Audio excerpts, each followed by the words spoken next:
We interrupt this program for a special news bulletin.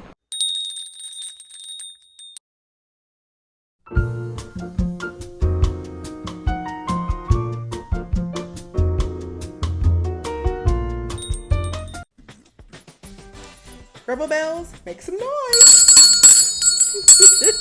I'm gonna get used to it. Hey y'all, welcome back to Janet Creates. We are back for another reaction. This time we're doing episode 3. Episode 3 of a Goof Troop. It is entitled Axed by Addition. So if you're new to the channel, welcome. And this isn't your normal reaction channel. You're not going to have a screen to be able to cheat and just watch the movie without you actually going to do it yourself. You got to pay the people to watch the movies now. Okay? That's what we're not doing. So instead, this is a little conversation of just things that I noticed from the episodes and the movies and everything else that I react to here. So that's why we're rebellious. We're a rebel bell. Okay? Because we don't do things normally. But the connection's still the same. So all we're doing is picking out things that I noticed and that maybe you noticed from certain movies or TV shows that, we enjoy. So welcome to Goofy Month, episode 3 of season 1 of Goof Troop.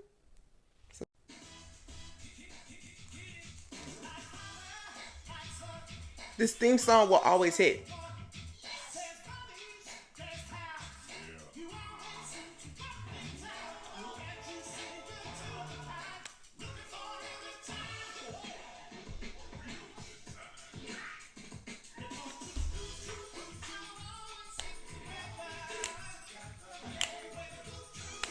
That's the friends forever.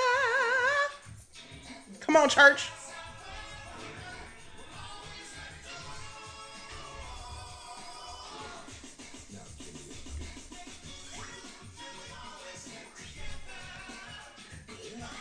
The theme song doesn't match the vibe of the show, though. I just want to point that out, first of all.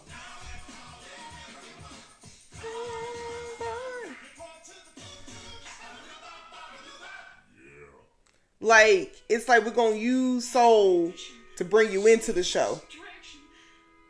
But, like, the vibe of the show doesn't match the theme song. What do you agree?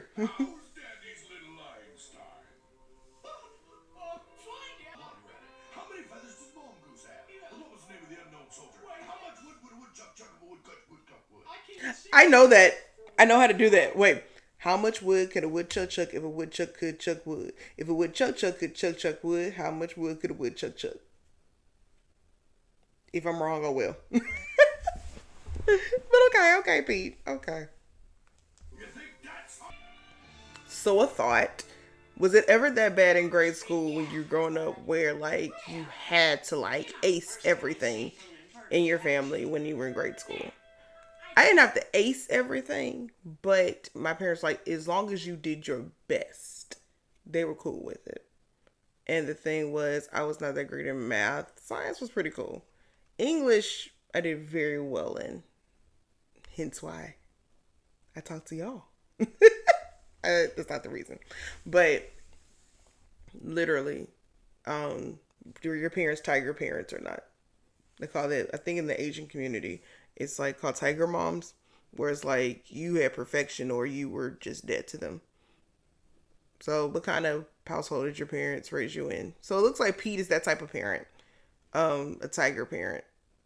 But PJ is not so much the tiger student, but he still wants to do the best. So he fears his parents, but I don't think, like, they ain't finna kill him. I think they just want him to do his best. And PJ's putting a lot of pressure on himself. So I'm interested to see how Max is going to help him out in this. That's a psychology type of situation where your mindset is like punishments for wrong answers, rewards for good answers or correct answers.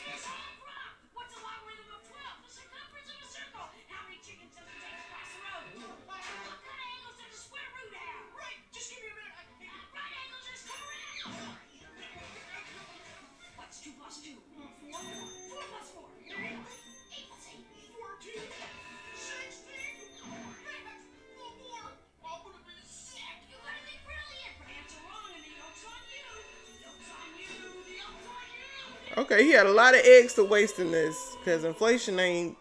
This didn't age well because inflation's horrible right now. I ain't mean to bring politics in it, but oh well, it's truth, truth.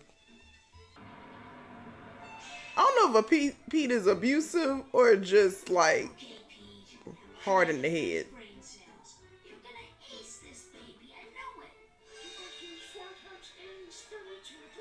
You know what's funny? Watching Peach in his early years, and then when they get to college, an extremely goofy movie.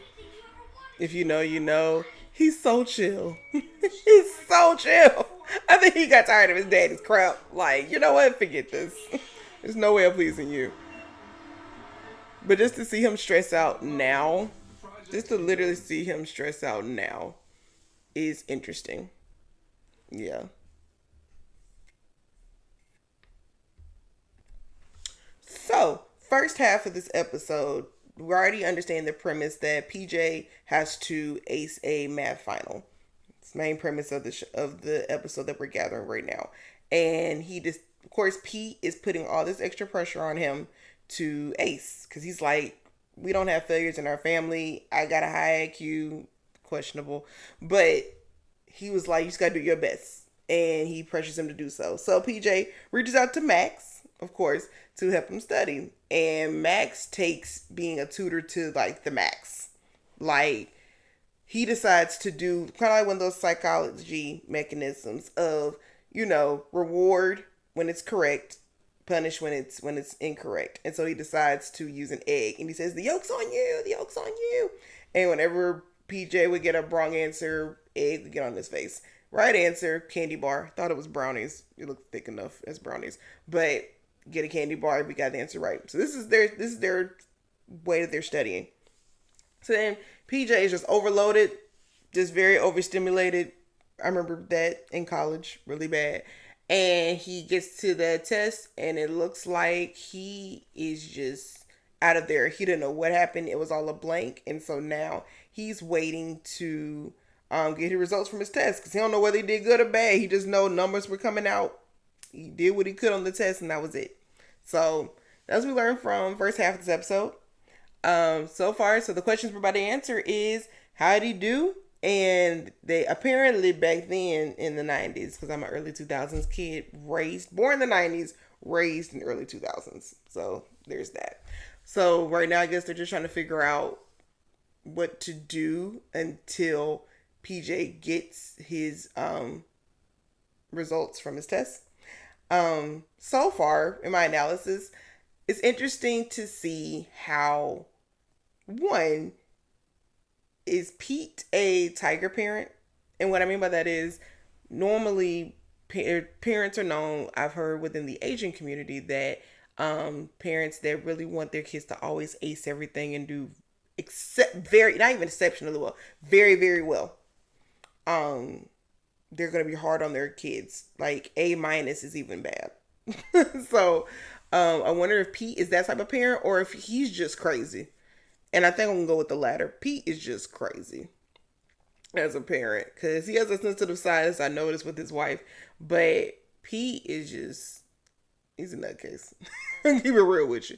And I think with PJ himself, he's so hard on himself to want the best for himself, but also not to let his parents down, which is fine to always want to acknowledge your parents and make them proud, but there can be a thing as overdoing it.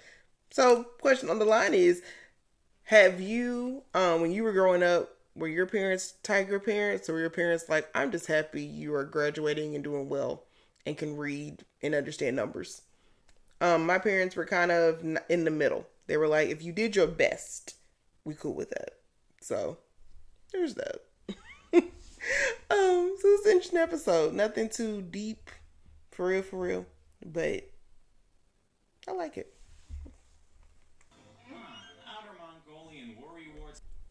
So apparently now Pete is having remorse for making PJ grow up too fast. Now that's deep. At first I said this episode didn't have any substance, but it's definitely about parents pushing on their kids perfection, or either what they didn't have or what they had as a child and and escalating it a whole lot more. Okay. I want to talk about it. I really want to talk about that, but wait, I'm almost done.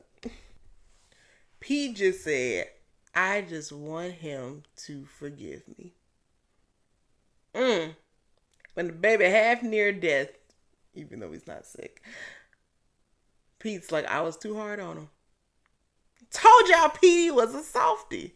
He's just a softie. The writing. The writing in this series. Mr. Pete, your son is gone.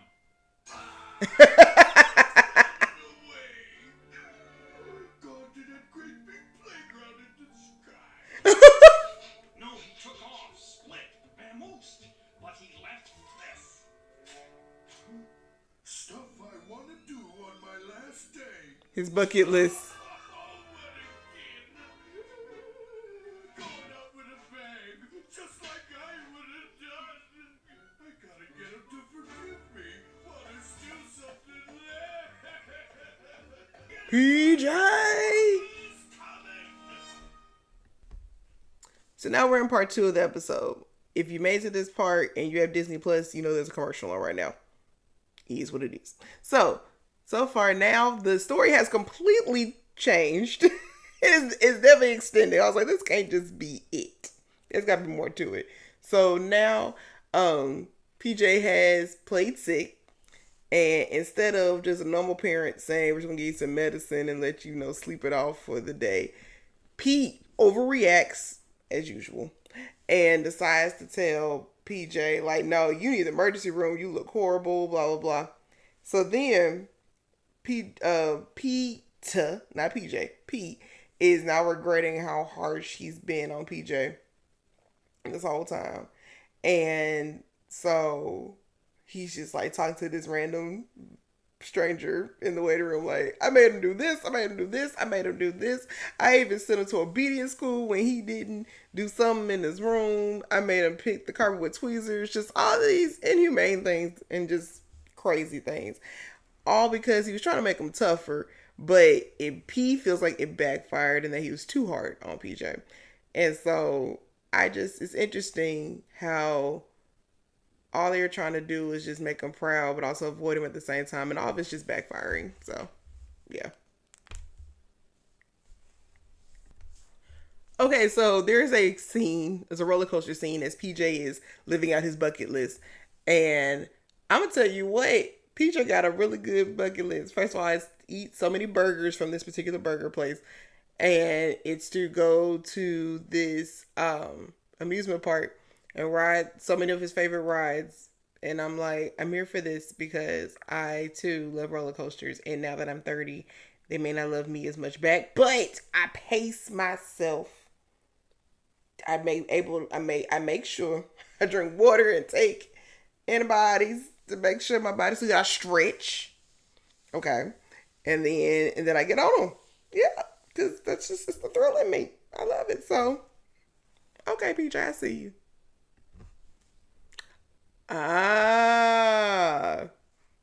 Moral of the episode is test anxiety.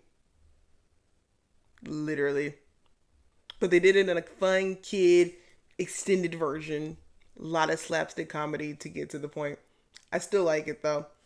Which brings me to a point I want to address that I didn't think I'd be addressing by episode 3 of a Disney cartoon.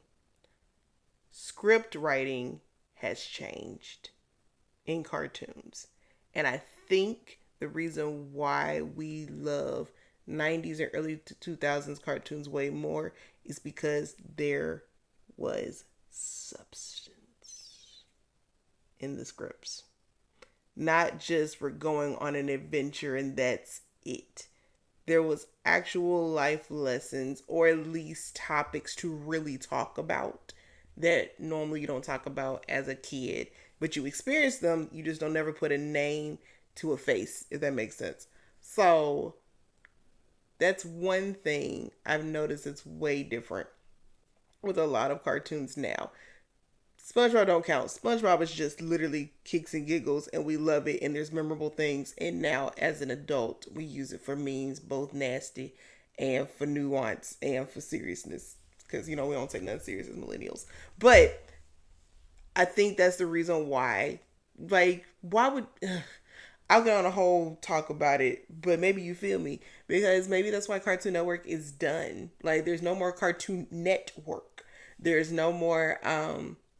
like Disney XD, or it was Toon Disney at the time, because you can't just put characters together and then just come up with a random storyline and be done with it. Now you can extend the plot line by adding little slapstick things in between and some memorable moments and some generational jokes in between it, but there's no meat to the scripts anymore. And now I sound like an auntie because you know what, I'm in my auntie phase at this point, but I see where it's going now. There's always needs to be a substance or a thought point whenever you're creating a show or create an episode for a show. Because I ain't gonna hold you. The first two episodes is kind of like introducing the plot of who the characters are. You're trying to find your rhythm, find what's going to happen with your characters. And I think number 3 finally has my attention, because I ain't gonna hold you. The first one, there is some nuggets and fun things that I found. That's correlation to some parts of the Goofy franchise. And it was like, okay, they're here. We've extended we've extended why they're here. And then with episode 2 about the bickering between Pete and Goofy, being neighbors, and how children usually help you to learn your lessons as adults. And so I get that, but I think they're finally finding a stride with the franchise going into episode 3. And so now I'm starting to see. So first I was like, ooh, it's gonna be a long review month for Goofy month. But now it's like, okay, the writers are finding their stride. And even more so, there's lessons in them now. And I'm all that to say, I'm more intrigued. So you let me know in the comments too if you've noticed a huge difference between cartoons of the 90s, 2000s and cartoons of this generation. Is there something to learn? Is there at least topics to talk about? And not just we're going on an adventure and that's it, and all the little shenanigans and ish and giggles that goes on throughout the episode. Because I think that's why the networks have fallen off, because there ain't no substance. That's just my opinion. Let me know what you think. And I'll see you next time. Actually, it's episode 3, so I'll see you next week as we continue. Yeah. Bye, Rebel Bells. Keep making noise. Keep making change. Keep celebrating your past. Keep enjoying and embracing what is now, and continue to celebrate what you have. Bye. So, Rebel Bells, keep celebrating your roots and honoring. 3, 2, 1. So, Rebel Bells out there, until I see you next week, keep honoring your roots, celebrate the classics, and create the future.